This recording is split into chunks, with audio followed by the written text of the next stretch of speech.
Okay, boys. I got. Let's see here. Where's my. Oh.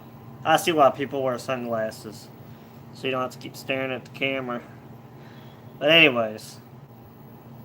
My eyes start rolling around. It's because I'm trying to find the camera. Anyways. I'll try to disregard that. I just picked up my MMP 2.0 firearm. And, I tell you, there's a world of difference with the trigger. Um, I got a Springfield XD9, and the trigger on it is totally different. Like, I can pull it, and it's kind of rough. You know, it's not real smooth. It's not like all one motion. But now this MMP, when I pull the trigger, it's it catches, and then when you go ahead and you finish the pull, it's it's not like the XD. It's like when it clicks and it hits the like the I don't know, the back of the finger part of the trigger, like the wall, I guess. It's smooth on the MMP. It's real smooth. But now on the XD, it's like when it pulls, you can and it I don't know, like when it goes all the way back, it's like you can feel it through the trigger. It's just not smooth. But now on this MMP 2.0, I can't feel that in the trigger. It's smooth. It's just totally. Oh, I don't know. I can't describe it. I mean, you almost have to go to a gun store and ask to see one if they got one and test it. Just feel the trigger. And the reset is so much shorter than the XD, or at least it seems like it. And again, after it resets and you pull the trigger again, it's all smooth on the MMP 2.0. I mean, I got to. I don't mind the way the trigger's built. A lot of people don't like the way the trigger's built because it kind of looks like a moon type, and there's a cut in between the moon shape, and the safety of it is built into that trigger. It's not like on the XD where it's in the center of the trigger and it's got to be depressed before it actually meets the trigger to be depressed. On the MMP 2.0, it's on a swivel type axis. The bottom of the trigger is like broken too, but it ain't like literally broke, and it swivels. And when it meets, it's got the backing of like a plastic piece, and when the bottom of the trigger is pulled, then it clears that plastic piece, which then depresses the rest of the trigger. But if the bottom of it ain't depressed first, then the trigger won't go all the way back. It won't depress all the way back. So I haven't took it out and fired it yet because I just got it, and I got to work later today. So when I get some time off, I made this a part one. On part two, I'm going to take it out and I'm going to try it and see how good it does firing. But so what I like about it right now, I love it. Except I've got the model that has the thumb safety on it. Now I really like the thumb safety. I tested it out, tried it out. In case you all have never used a thumb safety before, I'll tell you how it works. When you enable the thumb safety, you flip it up. You can't pull the trigger all the way back. Regardless if it's cocked or not, it won't allow you to pull it back. But if you flip the thumb safety down, you can then, regardless if it's cocked or not, still pull. You can pull it all the way back. You can depress it all the way back. And you flip the thumb safety up and try it again, and it won't go all the way back. I mean, that's the difference. It's just an extra trigger safety, so you can't accidentally pull the trigger.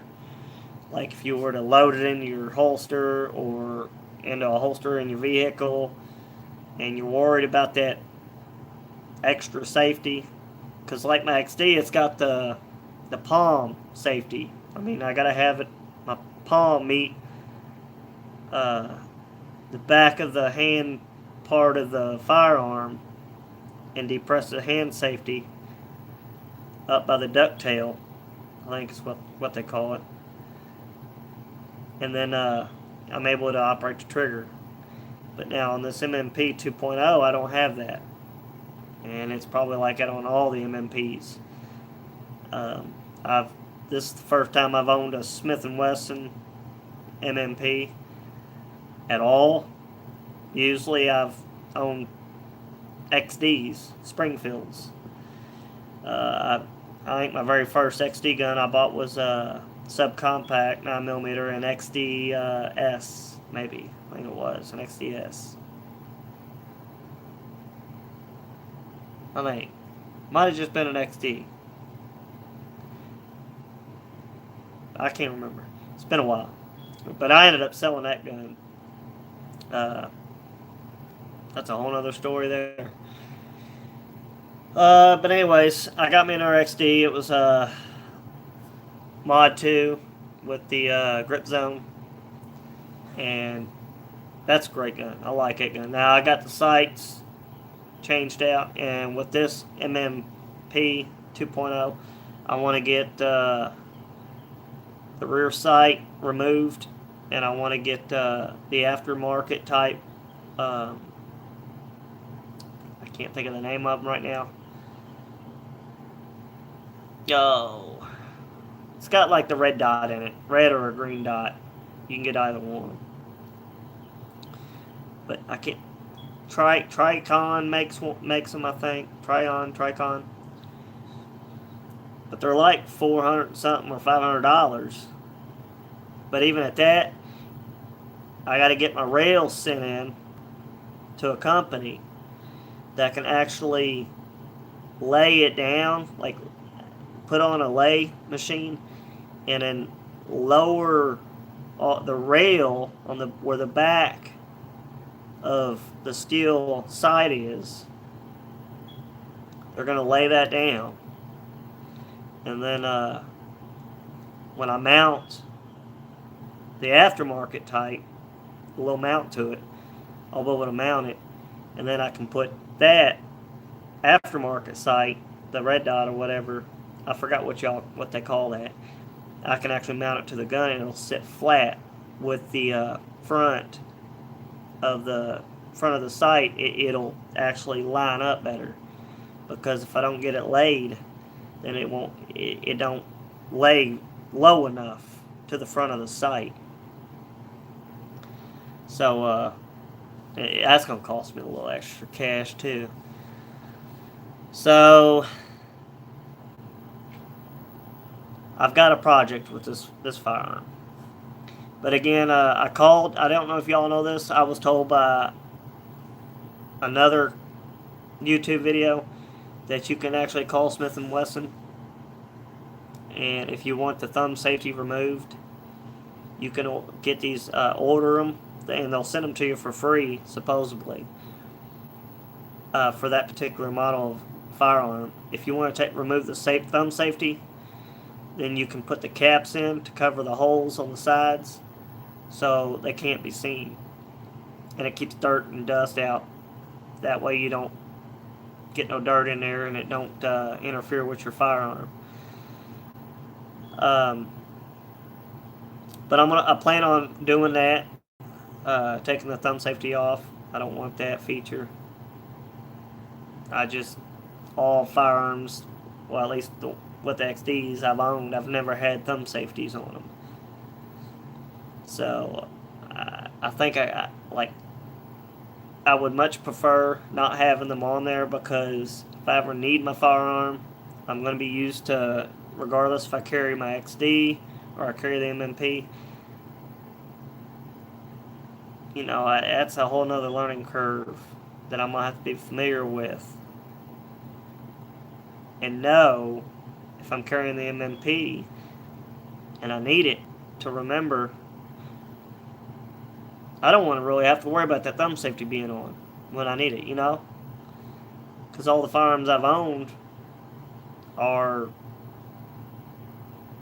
with the rail slide. I mean, when you pull the trigger, it fires, the rail goes back from the recoil spring, ejects it discharges the bullet that I just, or projectile, I guess, the shell, the casing of the one I just used, and then it goes ahead and reloads another one into the chamber. Those kind of firearms I've always used.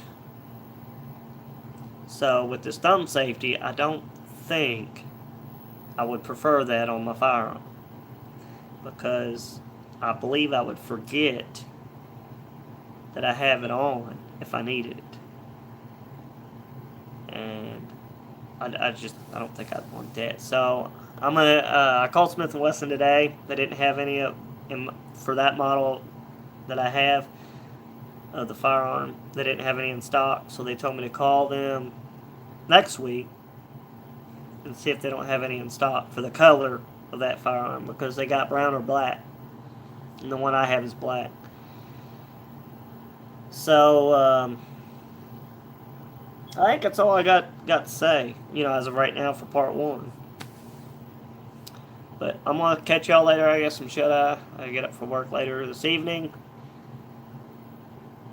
And I'll let you know when part 2 comes out. And that'll be while I'm using my firearm. Talk to y'all later. Bye.